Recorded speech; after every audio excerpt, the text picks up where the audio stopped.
السلام عليكم ورحمة الله وبركاته. داود لك سو dhawaada cashirkeeni labaad ee taxanaheeni mobile video editing-ka ee aynu kaga hadlaynay barnaamijka loo yaqaano KineMaster. Haddii la yiraahdo videogeenan waxaan ku faahfaahin doonaa oo si fiican uga hadli doonaa qaabkii aad u isticmaali lahayd waxa loo yaqaano transition-ka iyo sidoo kale waxa uu qabto waxa loo yaqaano clip graphics. Sidoo kale waxaan eegi doonaa casharka hore qayb la socoto ah trimta iyo qaabka loo jarjaro videoga.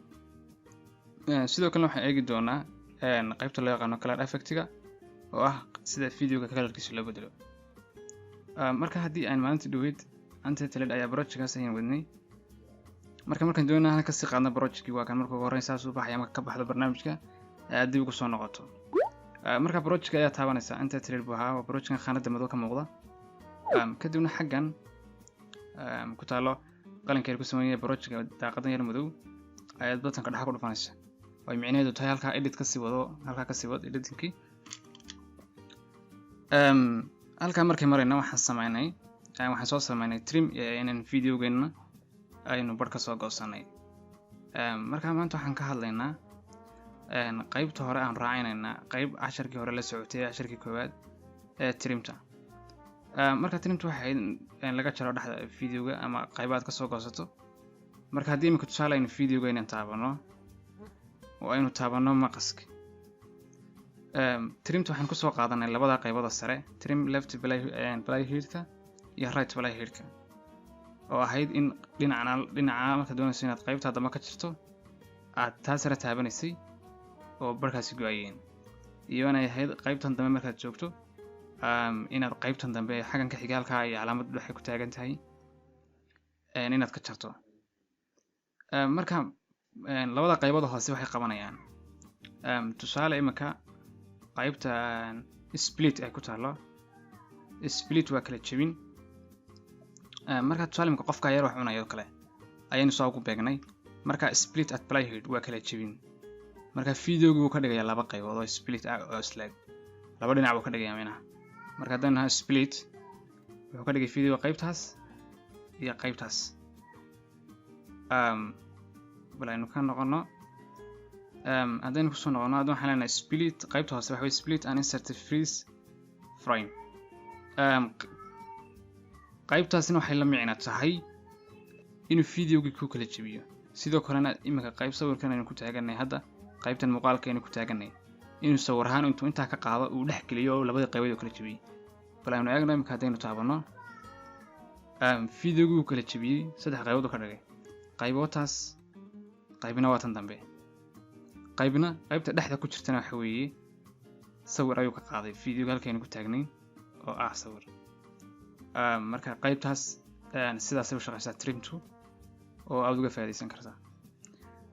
haddii aynu ka hadalno qaybta transition-ka qaybtan videogana waa iska dhiganaynaa imika media ayaan ku noqonaynaa waxaan soo qaadanaa background display soo qaadaynaa.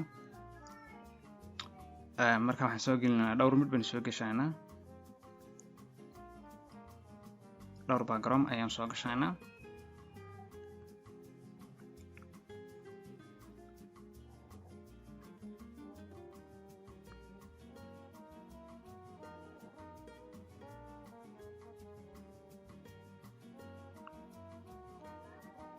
kadib halka waxaa ku aragtaan inaan soo geliyay dhowr sawir. marka transition-ka qaabka ugu fiican imika tusaale sawiradan waan yaraynaynaa sawir walba inta qabano ayaan yaraynaynaa xoogay ayaan ka dhigaynaa.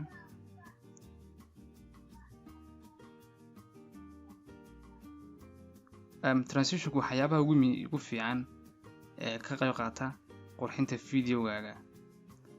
marka markasta waxa fiican inaad transition-ka aad u isticmaasho si videogu aad ugu soo baxo oo video qurux badan dadka soo jiita u noqdo. marka imika saacaynkan ka dhignay imika haddii aanu daarno wax saa weyn oo isbedel lama sameynayo sawiradan baa halkii imanaya sawir baa halkiisa imanaya isbedelaya sawirku sawir kale u bedelaya.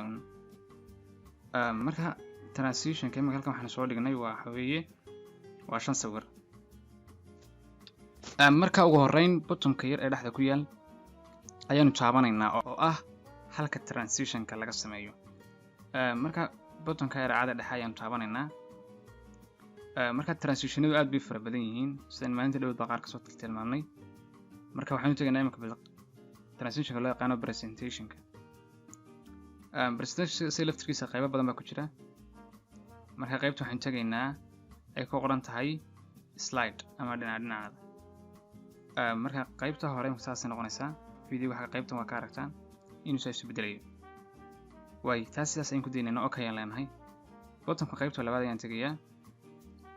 kadibna presentationka ayaan dooranayaa. kadibna slide-ka ayaan dooranayaa. slide-ka markaa waxaan ka bedelayaa left-gaas ayaa waxaan ka dhigayaa downward ayaan ka dhigayaa. kadibna okay ayaan leeyahay. waxaan tegayaa ka saddexaad ayaan tegayaa.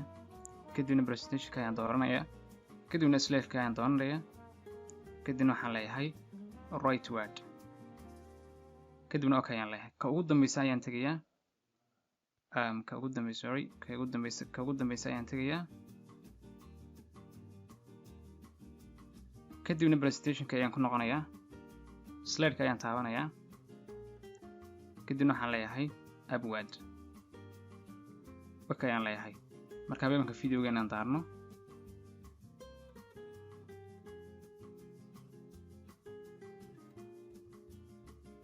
videogan aad ayuu fiicnaaday marka sidii hore uu ka duwan yahay. waxaad moodaa inay kuwan yaraadeen. in yar ayaynu yara kordhinaynaa.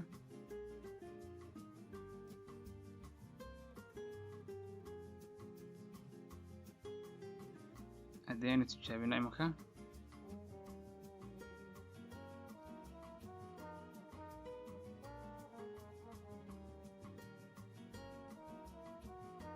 aad ayaad moodaa inuu si fiican dalmo. marka waxaan ku daraynaa qodobkii kale ahaa loo yaqaanay clip graphics. clip graphics wax kale ma qabto qoraalka iyo textka aad videogaaga ku samaynayso ayuu animation yar oo fiican u sameynaya. marka waxaan tegaynaa imika kan ugu horeeyo kale aan tegaynaa. kadibna markaan taabano waxaan taabanaa clip graphics.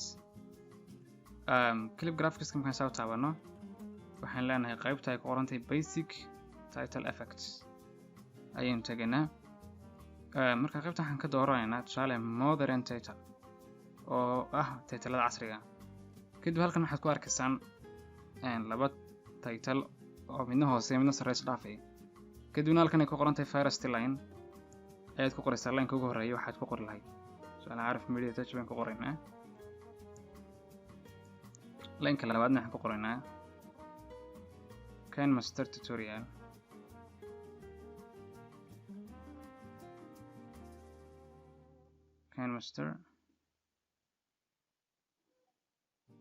KineMaster Tutorial baan ku qoraynaa.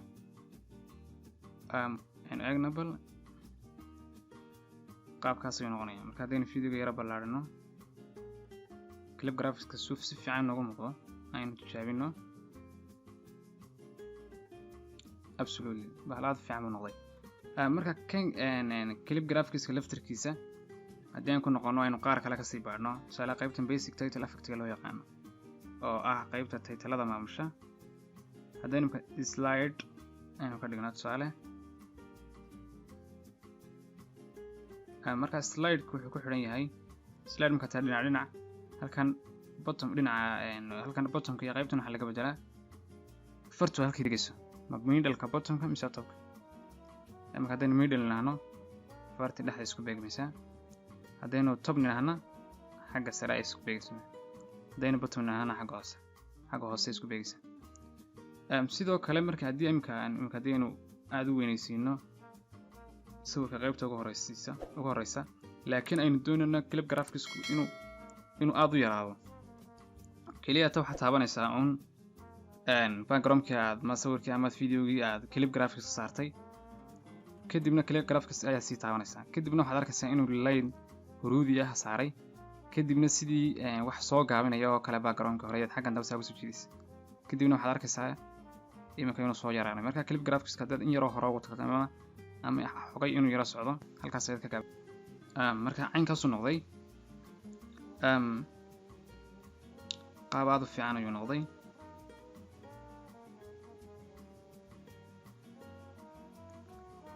horena waxaan usoo tilmaamay qaabka videoga iyo codka lagu duubo. Marka transitionka iyo clip graphics-ka waxa noo haray waxa weeye waa qaabka loo bedelo waxa loo yaqaano color filterka ama color effect-ga.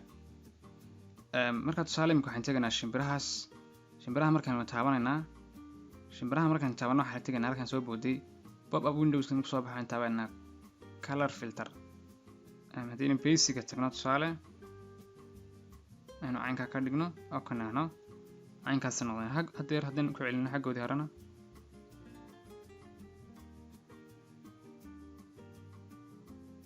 madarkaas ayna farqi weyn u dhaxeeyo.